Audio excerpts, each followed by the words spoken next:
Chapter 27.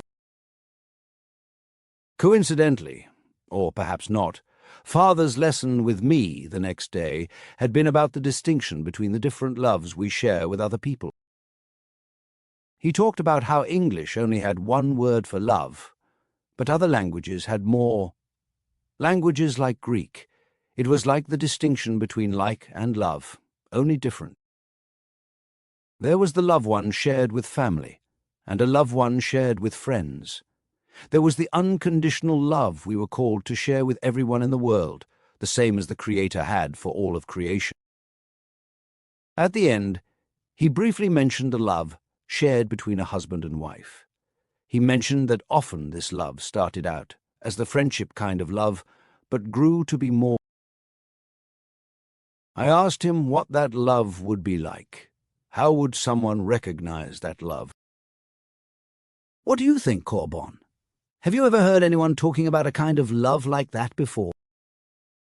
His question made me think about the previous day, the feelings I had felt while kissing and holding Colette.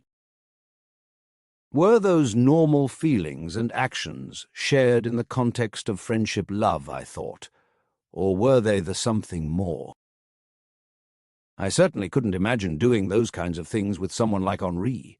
Besides Colette, he was the closest thing I had to a friend, and even that friendship was tentative. I didn't want to comment on what had occurred between Colette and I, so I chose the safe answer. Well, I know that the Song of Songs provides some details about a kind of love between two people. I trailed off, hoping he would focus on explaining it further. He didn't disappoint. Yes, that is certainly the most widely held view on the Song of Songs. Another perspective commonly held among scholars is that it is more of an allegory that speaks to the love between the Creator and mankind. As odd as that might sound at first, it seems to fit many of its passages. He paused, considering me for a moment. Do you have any further thoughts on this subject before we continue our work? I wouldn't even know what to ask, Father, honestly. I understand. Someday you will know more, and I will be here if you have questions you want answered. So will your mother, though, I admit. Often enough in life, experience is the best teacher, for better or for worse. Now let's review the service order for Wednesday evening's service. I could definitely relate to his comment on experience. One of the courses I had taken the previous summer had been philosophy, and the philosopher whose views I remembered most were those of Søren Kierkegaard. From what I could remember, he decided a person couldn't really know about something unless they experienced it for themselves. Sure, someone could show me how to swim and explain the process and technique, but I didn't fully understand how grueling the swim to Watcher's Island could be until I had experienced it myself. With that one concept, my perspective of the world seemed to change completely. Before, I had been obsessed with learning everything I could about the world. Suddenly, all I wanted to do was see the world and everything I had been learning about.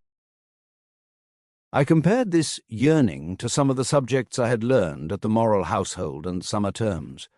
Cooking, languages, sewing, money management. All were hands-on learning experiences that built a firm foundation of competence. To a lesser degree, other subjects had been practical as well.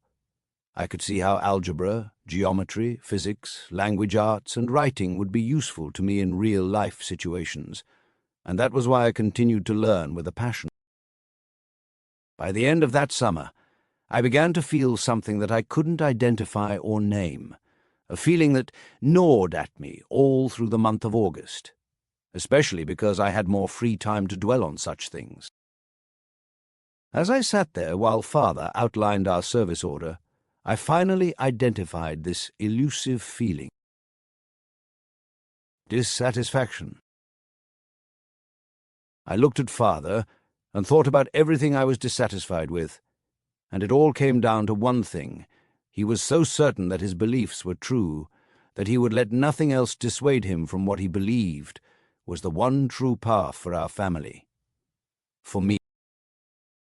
Once I recognized this dissatisfaction for what it was, I made a decision. I firmly decided that I couldn't, allow it to continue any longer than necessary. It's obvious you're having trouble focusing today, so I think we'll be done here for now. Your mother and I have something we want to discuss with you. You go on over, and I'll be there after I finish here. I should only be a few minutes. I quickly stood up and left, relieved to have a few minutes to breathe and collect my thoughts before another mysterious discussion with my parents. The bright light outside made me sneeze twice as I closed the front door of the chapel. I was surprised the day hadn't grown any warmer.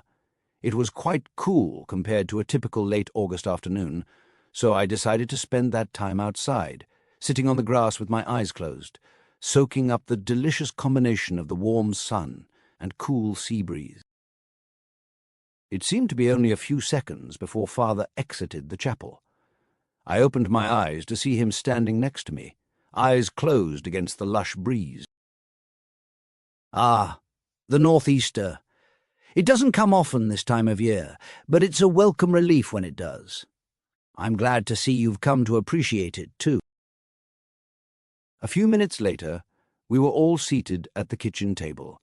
Mother, Father, myself, even Hannah was with us.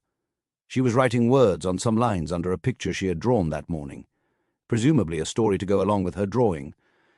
I found myself amazed at her progress over the summer. Corban, you'll be turning 16 years of age in just a few days, and the next term of school starts on Monday. He paused to let the ramifications of his statement sink in, and I had the distinct feeling of déjà vu. When I didn't answer, he continued. As we all know, once an individual turns 16 years old, they are no longer required to attend school. This gives them the opportunity to fully devote one's time and attention to their chosen profession. It is my belief that you have now had enough education to be prepared for the office of cleric. I would like to know what you and your mother think before we can make a decision. He looked from me to Mother. Secretly, I had always feared that Father would suddenly decide I should be done with public school, so I always had some reasons to continue just in case he brought it up. You probably don't know this yet, Father, but a course of public speaking will be available to take during this coming summer term. I believe that would help greatly in preparing me to be a cleric. And I know the classes I'm currently enrolled in might not directly relate to being a cleric, but you've said on more than one occasion that a cleric should have a sharp mind. Continuing to take classes in addition to our lessons together will help keep my mind sharp. I barely kept a self-satisfied smirk from my face. Mother, however, could not. She grinned and chuckled. I agree.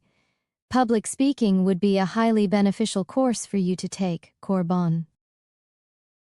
I don't see why Corban can't continue taking classes in the meantime. There's no hurry for him to quit public schooling altogether, is there, Stephen? Father looked from me to Mother, then back to me again. His sigh contained no small amount of exasperation. I suppose not, Marina. It seems you're both certain this is the best course of action, so perhaps it is. However, starting now, we should re-evaluate the situation before the start of each term. Yes? I still couldn't keep the smile from my face, and neither could Mother. We were both so relieved and happy that Father had agreed with us.